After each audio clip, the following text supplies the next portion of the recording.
प्यारे बच्चों, good morning. हम लोग लाइट यूनिट का प्रिज्म चैप्टर पढ़ रहे हैं और प्रिज्म चैप्टर में आपको प्रिज्म का डेफिनेशन बता दिया गया, प्रिज्म का फिगर बता दिया गया, प्रिज्म के सरफेसेस बता दिए गए, एंगल ऑफ डेविएशन बता दिया गया और डिस्पर्जन ऑफ लाइट भी आपको हमने प्रिज्म का बता दिया और प्रिज्म का रिफ्रैक्शन फार्मूला जो मिनिमम डेविएशन का है वो भी हमने आपको बता दिया। ठीक है, अब इस हेडिंग में एक छोटी सी चीज़ इस चैप्टर में और बची है, स्कैटरिंग ऑफ लाइट।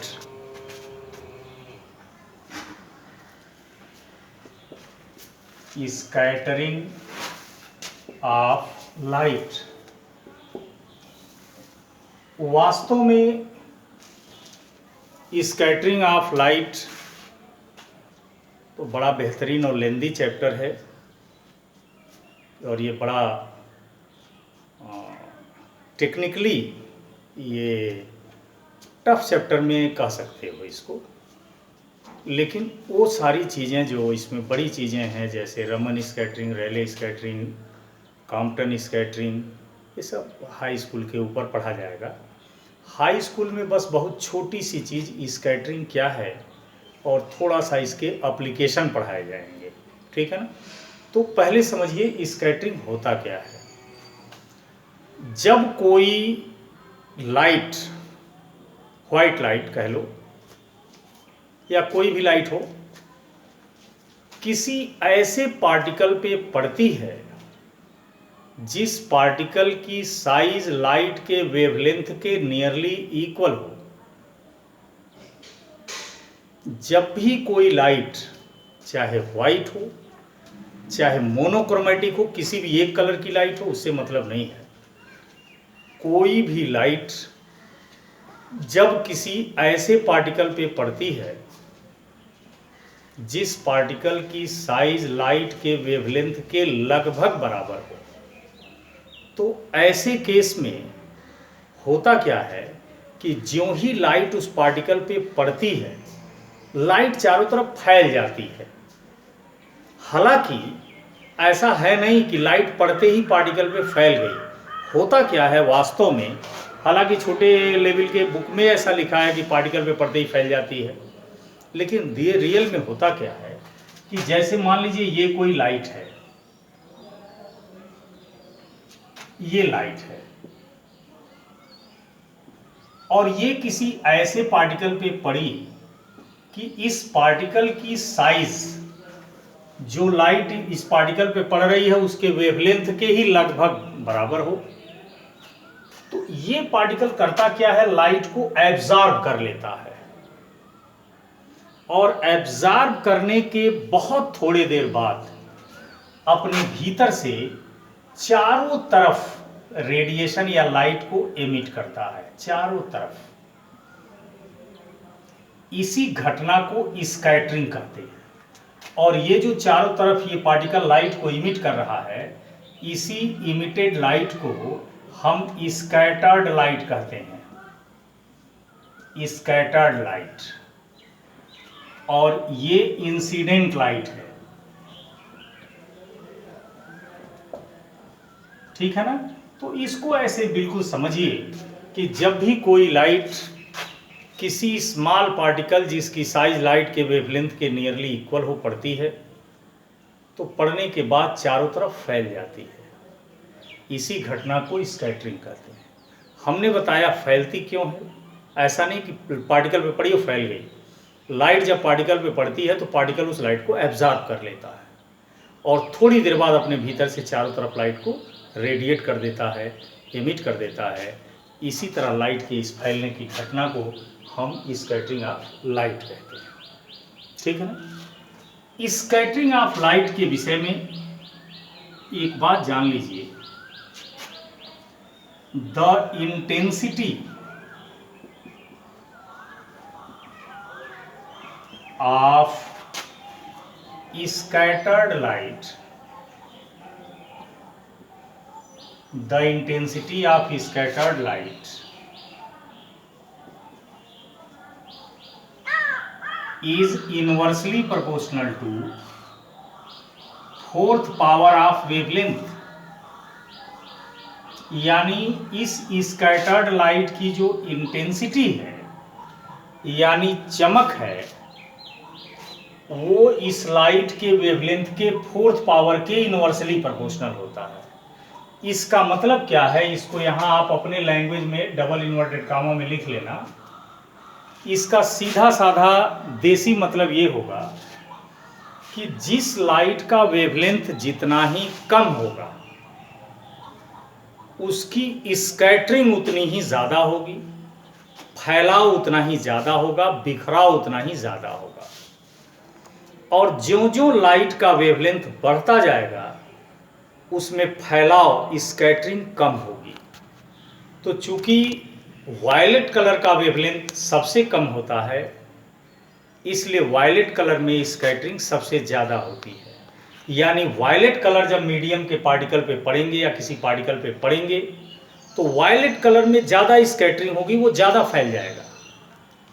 और रेड कलर का वेवलेंथ सबसे ज़्यादा होता है, मैं बताया हूँ, इसलिए रेड कलर में फैलाव स्कैटरिंग बहुत कम होती है। तो सबसे ज़्यादा स्कैटरिंग वायलेट कलर में होती है और ज्यों-ज्यों वायलेट कलर से रेड कलर की तरफ बढ़ते जाओगे स्कैटरिंग कम होती जाएगी और रेड कलर में स्कैटरिंग सबसे कम होगी। ठीक है ना। इस पर कुछ सवाल पूछे जाते हैं, एग्जाम्पल्स, इसको खुद नोट बना लेना। इस पर कुछ सवाल पूछे जाते हैं। जैसे पहला क्वेश्चन ये पूछा जाता है कि आकाश नीला क्यों दिखाई देता है, ब्लू कलर ऑफ स्काई।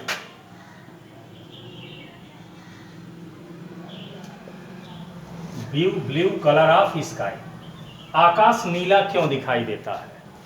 तो आकाश नीला इसलिए दिखाई देता है कि ये मान लीजिए हमारी पृथ्वी है, ये हमारी अर्थ है। अर्थ के चारों तरफ आप जानते हो बहुत डेंस एटमॉस्फेयर है, डेंस एटमॉस्फेयर है। और इस डेंस एटमॉस्फेयर में बहुत सारे डस्ट पार्टिकल्स, धुएं के पार्टिकल्स, बहुत सारे गैसेस के पार्टिकल्स मौजूद हैं इस डेंस एटमॉस्फेयर में। जब सन से व्हाइट रे beam of light earth atmosphere में इंटर करती है तो चूंकि सन से आने वाली लाइट व्हाइट है, इसमें 7 कलर हैं जिसमें सबसे कम वेवलेंथ वायलेट कलर का है।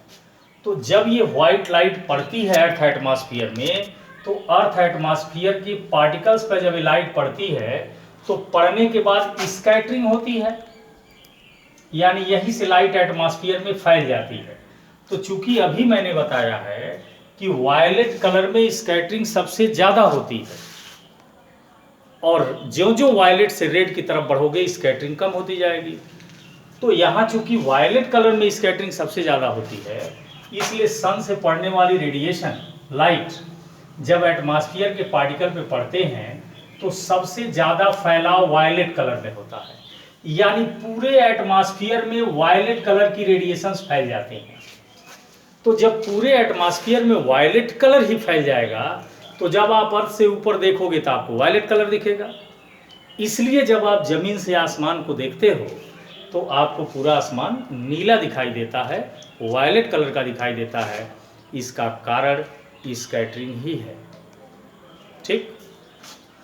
दूसरा एग्जाम्पल पूछा जाता है कि जितने भी डेंजर सिग्नल हैं, खतरे के सिग्नल हैं, वो लाल रंग के क्यों होते हैं। आपने देखा होगा कि जितने खतरे के सिग्नल हैं, चाहे आप रेलवे स्टेशन पर जाइए तो भी आपको रेड सिग्नल दिखेगा, आप कार चला रहे हो, बाइक चला रहे हो तो उसके पीछे वाली लाइट रेड कलर की ही होती है।